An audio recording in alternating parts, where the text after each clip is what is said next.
지금은 가을의 문턱이 성큼 다가왔습니다. 일교차가 좀 심하죠. 낮에는 아직까지 많이 덥습니다. 사랑하는 성도 여러분, 가을이 지금 여기 성큼 다가와 있는데 가을 들녘은 우리 지금 현재 보면 황금빛으로 머리를 숙이고 있습니다.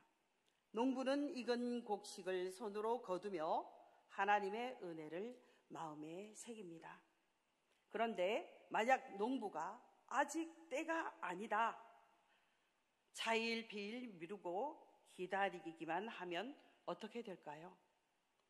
그 곡식은 썩고 추수할 기회는 사라지게 됩니다. 오늘 본문에서 예수님은 말씀하십니다. 너희 눈을 들어 밭을 보라. 희어져 추수하게 되었도다. 요한복음 4장 35절 말씀입니다. 예수님의 눈에는 이미 영혼이 준비된 밭이 보입니다. 사마리아 여인 한 사람이 회심을 하자 그녀가 마을 전체를 주님께로 인도하는 통로가 되었습니다. 오늘 이 말씀은 단순히 옛 사마리아 사람들의 얘기가 아니라 지금 우리에게 주님은 묻고 있습니다. 누가 거둘 것인가? 누가 거둘 것인가?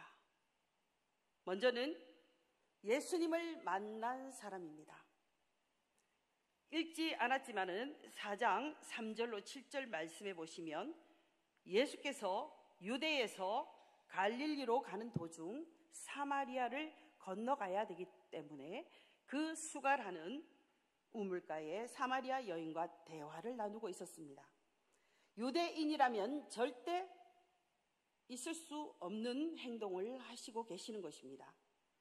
당시 유대 사람은 사마리아 사람과 상종하지 않았기 때문입니다. 그 이유는 BC 주전 722년에 아시리아가 이스라엘을 공격하여 많은 사람들을 그 아시리아로 데리고 가고 또 이스라엘 땅에 남겨진 사람도 조금 있었습니다. 그 이스라엘 땅에 사람들의 수를 다시 채우기 위해서 많은 이방인들, 이방 나라들을 끌고 와서 강제로 이스라엘 땅에 살게 하였습니다. 그리고 그 땅에 남아있던 이스라엘 사람들은 강제로 데려온 이방 민족들과 통혼하게 되었습니다. 그래서 통혼하여서 태어난 그 후손들이 바로 사마리아 사람들입니다. 그런데 남유다 또한 그 후 120년 후에 바벨론의 포로로 갔지만 유대 혈통만은 그대로 유지하였기 때문에 유대 민족이 아닌 이방인들과 피가 섞였다 하는 이유로 유대 사람들을 사람 취급을 하지 않았던 것입니다. 그럼 여인에게 예수님께서는 직접 찾아가셔서 이렇게 만나 주셨습니다. 지금 4장 13절로 14절 말씀을 보시면은 그 여인에게 가서 영원히 목마르지 아니할 영생에 이르게 하는 샘물을 해결해 주셨고 24절 말씀 보시면 참 예배는 하나님은 영이시니 예배하는 자가 영과 진리로 예배한다. 왜 우리는 이 그리심산, 에발산 그리고 예루살렘에서 예배를 드릴 수 없습니까? 그러나 나중에는 영과 진리로 예배할 때가 오나니 장소 개념은 예수님께서 필요치 않다. 그리고 그 여인의 그 속 마음을 다 보여줌과 동시에 내가 바로 그다라고 예수님께서 말씀하십니다. 야곱 이상의 메시아이심을 보여 죄의식으로 자극하여 영적 갈등을 일으키고 그리고 그 영적 갈등으로 인해서 메시아가 와야 했기 때문에 고대하고 기다리고 있던 메시아가 바로 4장 26절 예수 그리스도라는 것을 알려주셨습니다. 그가 바로 자신이 찾던 메시아, 바로 예수 그리스도이심을 알게 된 여인은 사람들의 눈을 피해 아무도 오지 않는 가장 뜨거운 그 정오 12시, 유대인의 시간으로 12시입니다. 물을 길렀던 모습과는 달리 물동이를 버려두고 곧바로 동네로 달려갑니다. 28절과 29절 다 같이 읽겠습니다. 28절과 29절 시작. 여자가 물동이를 버려두고 동네로 들어가서 사람에게 이르되 내가 행한 모든 일을 내게 말한 사람을 와서 보라. 이는 그리스도가 아니냐 하니. 예수님을 만나면 변화가 생긴다는 것입니다. 그 수치, 자존심 따위는 다 버린 거죠. 우리가 너무나도 잘 아는 바울도 다메섹 도상에서 예수님을 만납니다. 자기가 아는 모든 것을 다 배설물로 여기는 그와 마찬가지로 이 여인이 물동이를 다 버리고 동네로 달려갑니다. 육적인 목마름을 위해 절대적으로 필요했던 물동이를 버려두고 예수님을 만난 기쁨을 알리지 않고는 견딜 수가 없었기 때문입니다. 마태복음 4장 19절로 22절 말씀에도 예수께서 나를 따라오느라 내가 너희를 사람을 낚는 어부가 되게 하리라. 갈릴리 해변에서 바다에 그물을 던지던 베드로와 안드레 부르셨을 때 그 그물을 버려두고 예수를 따라갔습니다.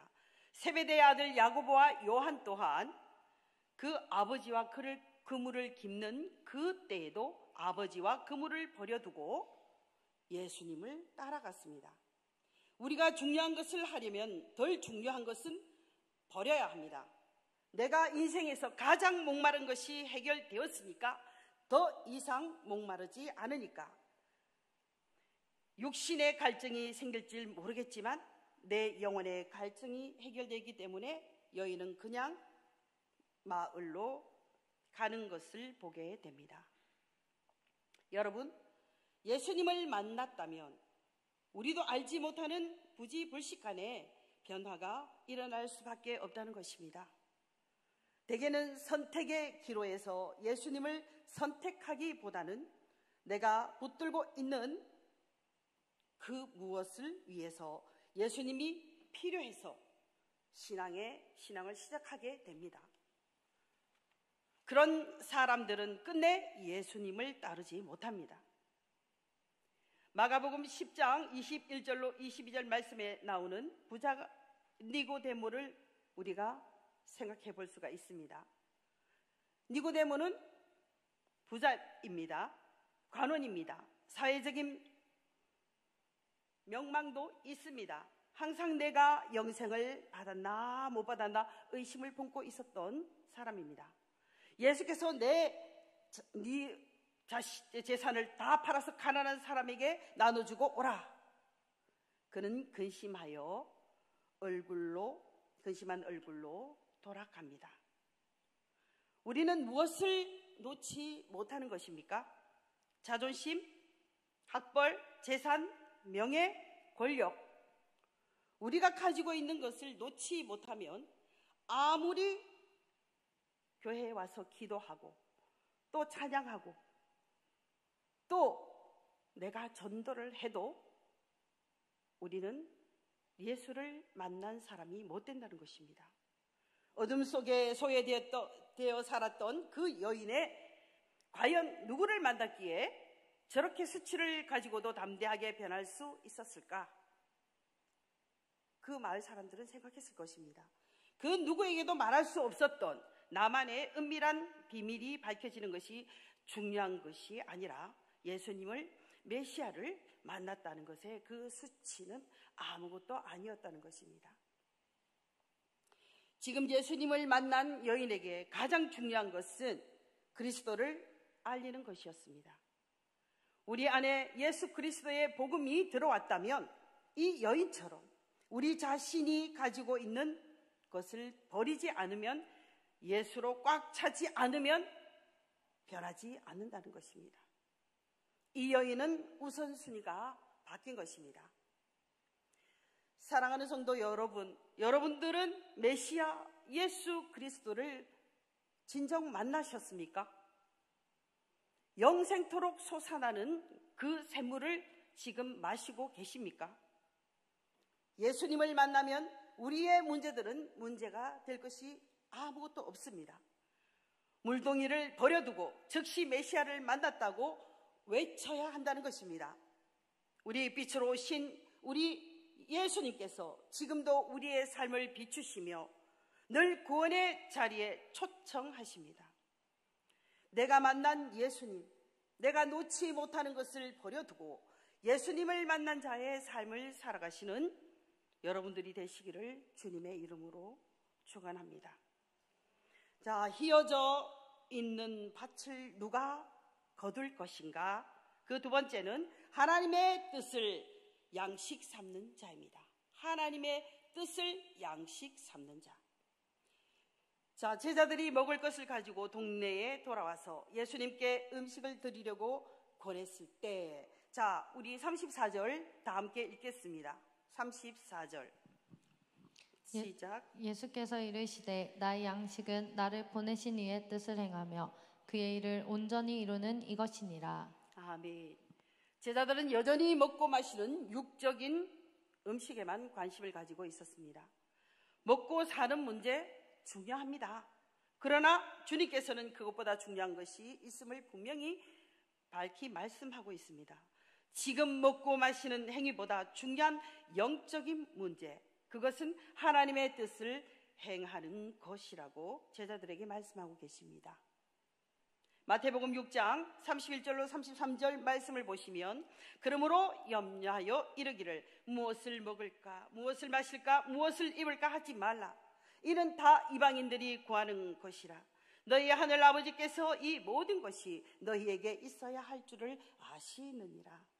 그런즉 너희는 그의 나라와 그의 의를 구하라. 그리하면 이 모든 것을 너희에게 더 하시리라. 아멘. 예수님은 하나님의 뜻을 행하는 삶 자체를 양식으로 삼으셨던 것입니다. 요한복음 6장 9절 말씀에는 내가 주신 자 중에 하나도 잃어버리지 않고 마지막 날에 다시 살리는 것이라고 말씀하고 있습니다. 하나님께서 원하시는 뜻은 영혼을 살리는 것입니다. 또한 복음을 전하고 하나님의 나라를 확장하는 것입니다. 누가복음 19장 10절 말씀에는 인자가 온 것은 잃어버린 자를 찾아 구원하려 함이라. 복음을 전파하고 영혼을 구원하고 하나님의 나라를 확장하는 일이 예수님의 삶의 힘, 그리고 양식이라는 것입니다. 시편 40편 8절 말씀에 주의 뜻을 행하는 것이 내 즐거움이라 말씀하고 있습니다. 사랑하는 성도 여러분, 우리도 마찬가지입니다. 세상 일에만 만족을 찾으려 하면 늘 허기가 지고 지칩니다. 그러나 한 영혼을 섬기고 복음으로 인도할 때 형언할 수 없는 기쁨의 힘이 우리에게 채워진다는 것입니다. 그러므로 오늘 우리는 결단해야 합니다. 나는 무엇을 양식 삼고 살아가고 있는가? 세상의 떡입니까? 아니면 하나님의 뜻입니까? 진정한 추수꾼은 하나님의 뜻을 양식 삼는 자입니다. 그럴 때 우리도 예수님처럼 배부르고 만족한 인생을 살게 될 줄 믿습니다. 주님의 뜻을 따르는 것이 참된 영적 양식이며 우리의 마음과 힘을 채워줍니다. 오늘 하루 어떤 일보다 먼저 하나님의 뜻을 따르는 삶을 영적으로 살기 위해서는 마지막으로 때를 알고 함께하는 자입니다.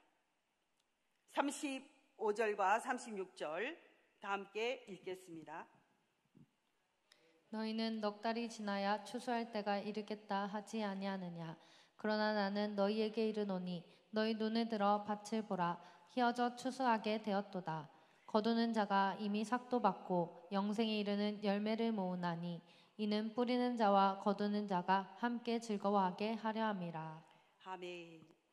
그러나 나는 너희에게 이르노니 너희 눈을 들어 밭을 보라.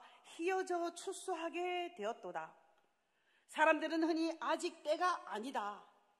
다 더 준비해야 한다라고 말하고 있습니다. 하지만 예수님께서는 추수 때가 이미 됐다고 말씀하십니다. 영혼 구원은 내일로 미룰 일이 아니다라는 것입니다. 바로 지금 당장 거두러 가라고 말씀하십니다. 내가 선 곳, 내가 일하고 있는 곳, 가는 곳곳마다 거두어라 말씀하고 계십니다. 고린도후서 6장 2절 말씀에는 바울도 동일하게 권면합니다. 보라, 지금은 은혜 받을 만한 때요. 보라, 지금은 구원의 날이로다. 추수 때는 먼 미래가 아니라 지금 바로 이 순간이라고 말하고 있습니다. 또한 혼자 추수하라고 하지 않으셨습니다. 요한복음 4장 37절 말씀에는 한 사람은 심고 다른 사람이 거둔다고 하시며 씨 뿌리는 자와 거두는 자가 함께 기뻐할 것을 약속하십니다. 이는 전도와 선교가 혼자의 일이 아님을 보여주고 있습니다. 복음 전도는 단독 사역이 아닙니다. 출애굽기 23장 16절과 34장 22절 말씀에는 맥추절과 칠칠절, 수장절 그 말씀에는 추수는 공동체가 함께 감사하며 기뻐하는 것이라고 말하고 있습니다. 우리는 각자 맡은 자리에서 함께 일하며 그 수고는 결국 하나님의 영광으로 이어질 것입니다. 바울은 고린도 교회에 이렇게 말하고 있습니다. 고린도전서 3장 6절과 7절 말씀에 나는 심었고 아볼로는 물을 주었으되 오직 하나님께서 자라나게 하셨나니 그런즉 심는 이나 물 주는 이는 아무것도 아니로되 오직 자라나게 하시는 이는 하나님뿐이니라. 우리는 각자 역할이 다르지만 같은 주님의 추수에 동참하는 동력자입니다. 교회에서도 서로 수고를 이어받아서 열매 맺는 우리 공동체가 중요하다고 말하고 있습니다. 지금 우리 교회에도 전도 특공대라는 그 전도 팀이 있습니다. 매주 목요일 오전 10시 30분 합심기도 후에 전도를 나가고 있습니다. 그 나갈 때에는 결실이 있으면 얼마나 좋겠습니까? 그러나 씨앗을 심든 거두든 최종 열매는 우리 하나님께 속한 것입니다. 그래서 우리는 때를 얻든지 못 얻든지 복음을 전하는 사명을 감당해야 한다는 것입니다. 중요한 것은 우리가 먼저 하느냐가 아니라 하나님의 나라가 확장되는 것입니다. 본문에서는 사마리아 여인은 씨를 뿌렸고 제자들은 거두었다라고 말하고 있습니다. 41절과 42절 말씀 다 함께 읽겠습니다. 예수의 말씀으로 말미암아 믿는 자가 더욱 많아 그 여자에게 말하되 이제 우리가 믿는 것은 내 말로 인함이 아니니 이는 우리가 친히 듣고 그가 참으로 세상의 구주신 줄을 알미라 하였더라. 아멘. 즉 신앙의 그 깊이가 사람의 말에 의존하는 믿음에서 하나님의 말씀에 뿌리 내린 믿음으로 성장했다라고 말하고 있습니다. 이는 오늘날에도 중요합니다. 처음에는 누군가의 간증, 누군가의 전도로 믿음의 길을 시작하지만 반드시 예수님의 말씀을 통해서 확고해져야 된다는 것입니다. 사마리아의 여인의 간증을 통해 예수님께 나왔고 예수님의 말씀을 통해 그가 참으로 세상의 구주임을 고백했습니다. 오늘도 주님은 우리에게 동일하게 말씀하십니다. 너희의 믿음이 사람의 말에 머물지 말고 내 말씀 위에 굳게 서라. 그리고 이 구원의 복음을 세상 끝까지 전하라고 초청하고 있습니다. 여러분들은 지금 현재 어느 때를 맞이하고 있습니까? 지금 교회에 10년, 20년 다니신 분들도 너무나도 많으실 것입니다. 그때마다 내가 내 자리에서 정말 예수님께서 저 휘어져 있는 밭을 너희들이 거두었느냐라고 묻고 있습니다. 우리에게 그 때를 우리는 어느 때를 맞이하고 있는 것입니까? 지금 바로 그 예수님께서 저 밭은 휘어져 그 황금빛으로 물들어 있는데 지금 거둘 자가 없다. 어떻게 생각하십니까? 여러분들이 지금 거두어야 될 것은 무엇인지.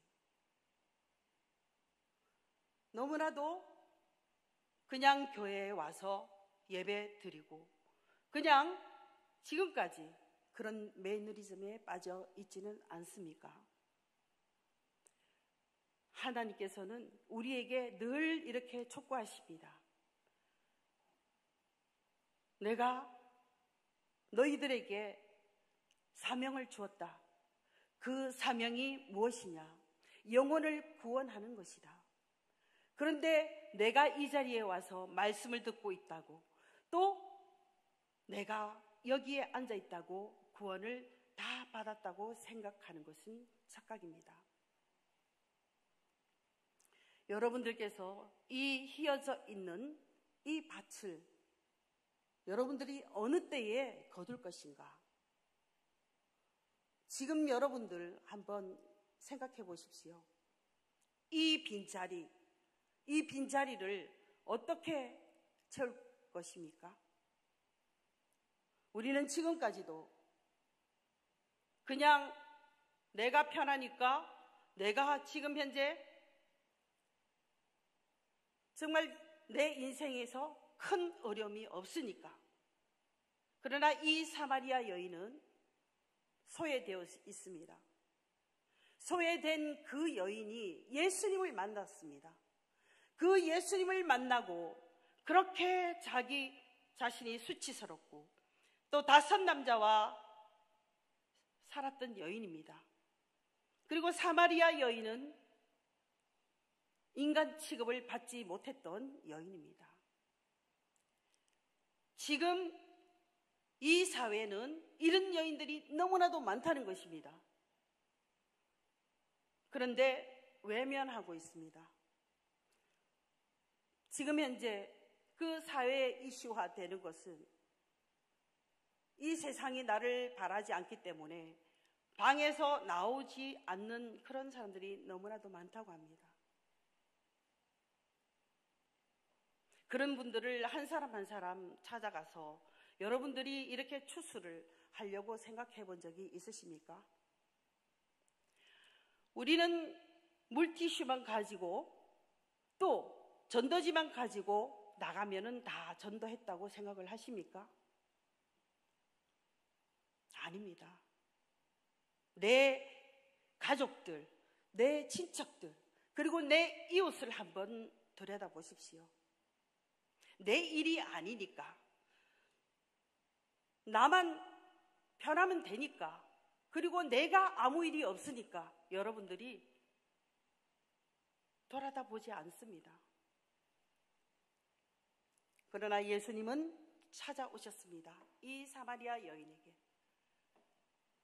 그래서 생명샘의 물도 주고 또한 영생의 길로 가는 그런 길도 인도하셨습니다. 여러분들 다 아시지 않습니까? 영생의 길도 알고 또 우리 하나님께서 나에게 크나큰 축복을 주셔서 저 천국까지 나를 데려갈 거라는 그런 믿음도 있지 않습니까?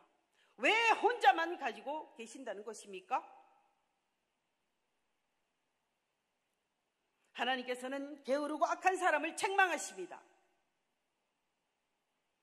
우리는 날마다 내 주위에 어떤 사람이 있는지, 어떤 영혼들이 지금 아파하는지, 힘들어하는지, 괴로워하는지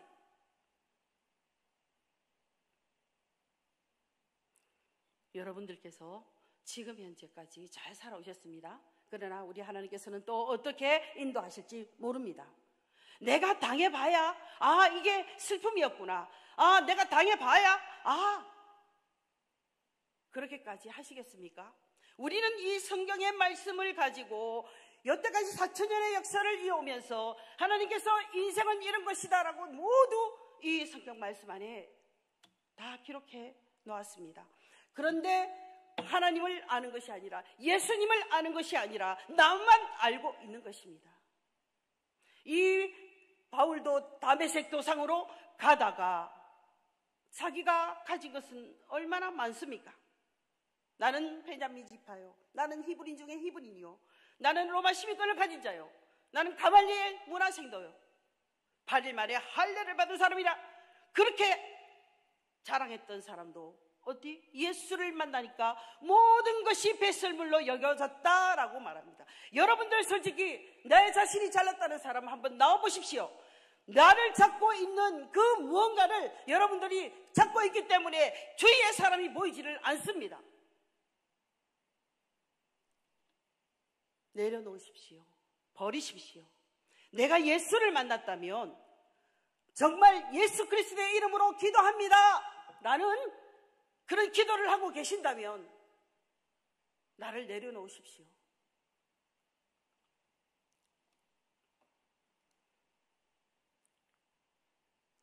우리는 예수님을 만났다고 아주 자신 있게 대답을 하시지만 행동은 그게 아닙니다. 저 또한 그렇습니다. 저는 이 자리에 저를 고발하기 위해서 그런 말씀을 드리는 것입니다. 저도 사람이 다 되었다 생각했었는데 그렇지 않더군요. 하나님 앞에 부끄러움이 없어야 합니다. 이 여인은 많은 부끄러움이 있었지만 예수 그리스도로 모든 것이 무너졌습니다. 여러분들이 지금 현재 가지고 있는 것이 무엇입니까? 하나님 앞에, 예수님 앞에 내려놓으십시오. 결단코 내려놓지 않으면 예수가 그 안에 들어가지 않습니다. 오늘 누가 거둘 것인가?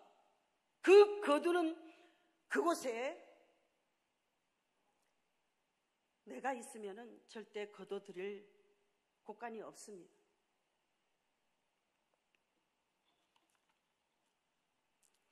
여러분들, 어떻게 야단 치면은 왜 치는 기도하냐, 왜 치는 설교를 하냐 그렇게 말씀하십니까? 여기 와서는 저한테 그런 소리를 많이 합니다. 여러분들도 저도 예수 그리스도를 온전하게 만나야 되기 때문에 제가 이렇게 하는 것입니다. 온전하게 만나지 않으면요, 내 것밖에 몰라요. 그리고 이번에 우리 오병환 집사님 그 장례식 때 너무너무 놀랐습니다. 여러분들이 그런 상을 당했다면 그곳에서 한 사람이 가지 않았다면 어떻겠습니까? 우리 사역자하고 딱 한 분이 옆에 있었습니다. 어떻게 내가 친하다고, 내가 조금 안다고 그런 곳에 가고, 내가 모른다고, 우리 여기 있는 분들 다 같은 탁자 위에서 식사를 나누는 우리 식구들입니다. 솔직하게 부담도 있으시겠죠. 부담 안 가지시고 그냥 내 마음으로, 우리 예수 그리스도의 그 마음으로 찾아가시면 안 됩니까? 너무 놀랐어요. 우리 하나님은, 우리 예수님은 어떻게 했겠습니까? 여러분들 정말 확실하게 분명하게 하십시오. 본질을 알아야 됩니다. 본질. 예수 그리스도의 그 사명을 받았다면 그 본질을 모르고 결단코 잘난 척하지 마십시오. 일을 많이 한다고, 봉사 많이 한다고, 또 내가 맡은 거 그거 해낸다고, 그거는 마땅히 해야 될 일입니다. 우리가 예수 그리스도의 십자가의 그 사명을 받고, 또 그리고 그것으로 인해서 우리가 영생을 얻었는데 당연한 것이죠. 왜 그것을 가지고 내가 이거 한다 저거 한다 큰 소리 치십니까? 이 사마리아 여인은 철저하게 내려놓았습니다. 그 물동이를 버리고 오늘 오후에 먹을 물을 가지러 왔지만 그것이 나한테는 해당치 않다. 내 안에 있는 그 갈증을 해소하게끔 하셨다. 영적인 부분이 해소가 되었다. 제발 좀 잘하십시오. 우리 41절과 42절처럼 우리 말씀이 있습니다. 우리에게 지침서가 있습니다. 우리에게 나침반이 있습니다. 그것이 바로 성경이지 않습니까? 그 성경에는 뭐라고 되어 있습니까?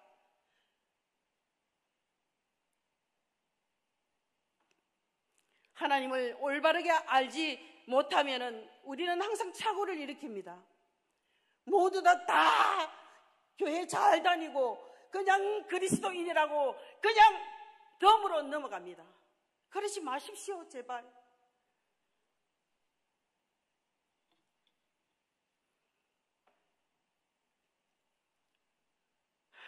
너희의 믿음이 사람의 말에 머물지 않고 내 말씀 위에 굳게 서라. 예수님께서 말씀하십니다. 그리고 이 구원의 복음을 세상 끝까지 전하라. 우리에게 분명한 사명을 주셨습니다. 우리는 그냥 암송만 하라고 그 말씀이 나와 있지 않습니다. 예수님께서 십자가에 매달리시고 3일 만에 부활하셔서 또 그 40일 동안 제자들과 보이시다가 어떻게 하셨습니까? 너희들은 예루살렘을 떠나지 말고 있어라. 왜? 성령이 너희에게 임하시면 너희가 권능을 받고 예루살렘과 온 유대와 사마리아와 땅끝까지 이르러 내 증인이 되라. 너희는 가서 모든 민족으로 제자를 삼아 아버지와 아들과 성령의 이름으로 세례를 주고 내가 너희에게 분부한 모든 것을 가르쳐 지키게 하라. 여기에 우리 예수님께서 친히 오셨습니다. 여기에 이 자리에도 친히 오셔서 계십니다. 여러분들 예수님을 빤히 쳐다보고 만날 수 있습니까? 각성합시다. 저 또한 이 자리에 그냥 제 자신이 부끄러워서 제 자신을 이 자리에서 폭로하는 것입니다. 그렇게 못 살았기 때문에 우리 다 함께 그렇게 살기 위해서 제가 몸부림치면서 이 자리에 나온 것입니다. 여러분 그냥 책만 들고 왔다 갔다 하지 마십시오. 사랑하십시오. 예수님께서 이 사마리아 여인, 계치금을 받는 이 사마리아 여인을 왜 만나셨겠습니까? 사마리아와 땅끝까지 이르러 내 증인이 되라. 이 여인은 바로 실천했습니다. 물동이를 버려두고 가서 내가 메시아를 만났다. 나는 확실히 모르지만 너희들 와서 보라 라고 말씀하고 있지 않습니까? 사랑하는 성도 여러분, 오늘도 이 말씀을 우리에게 묻습니다. 휘어진 밭을 누가 거둘까? 누가 거둘까? 손 한번 들어보십시오. 누가 거둘까요? 아무도 손을 들지 않네요. 누가 거둘까요?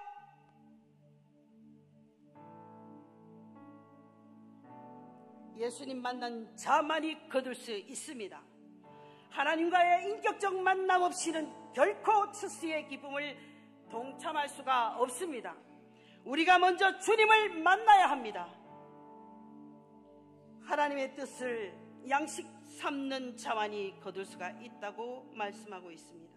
세상 양식이 아니라 아버지의 뜻을 행하는 것을 삶의 만족으로 여길 때 우리는 기쁨으로 일할 수 있습니다. 때를 알고 함께 아는 자만이 거둘 수 있습니다. 혼자가 아니라 함께 추수할 때 씨 뿌린 자와 거두는 자가 함께 즐거워하며 하나님께 영광을 돌리게 됩니다. 우리 모두가 이 아버지 하나님께서 임하시는 이곳에 모두 맡은 것이 있을 것입니다. 여러분들이 특별나서 여러분들이 잘해서 결단코 내 자랑거리가 되라고 말씀하시지 않습니다. 오직 우리 하나님께서는 때를 알고 내가 어느 때에 내가 그곳에 가서 거둘 것인가를 생각하라는 것입니다. 힘드십니까? 봉사하는 것이 너무나도 힘이 드십니까? 우리 예수 그리스도의 상급이 반드시 있을 줄 믿습니다. 그러므로 주님의 질문을 또 하십니다. 누가 거둘 것인가? 예수님은 지금도 묻고 계십니다. 밭이 휘어져 있다. 시급하다. 누가 거둘까? 누가 거둘까? 바로 우리 모두입니다. 아멘! 또 우리 다가오는 10월 26일 추수감사절에 한 사람의 한 영혼씩 모셔오는 전도축제가 있습니다. 여러분들 지금부터 기도하시고 반드시 이 자리를 메꿀 수 있도록, 우리 하나님의 특명입니다. 나만 여기 와서 앉아서 말씀도 올바르게 행하지도 않으면서 이 자리에 앉아 있는 것을 부끄럽게 생각하십시오. 우리가 한 삼시세 때 밥 먹고 하는 것이 결단코 예수님 앞에 부끄러움이 없도록 여러분들이 오늘도 이 시간에도 이 시간 이후에도 하나님께서는 묻습니다. 누가 거둘 것인가? 시급하다. 밭이 휘어져 있다. 그 휘어진 밭을 누가 거둘 것인가? 지금도 묻고 계신다는 것입니다. 휘어져 있는 밭, 가정과 직장, 교회, 이웃에게 영혼 구원의 열매를 거두어서 복음의 빚진 자로 그 빛을 갚는 주님의 치수꾼이 되시기를 주님의 이름으로 축원합니다.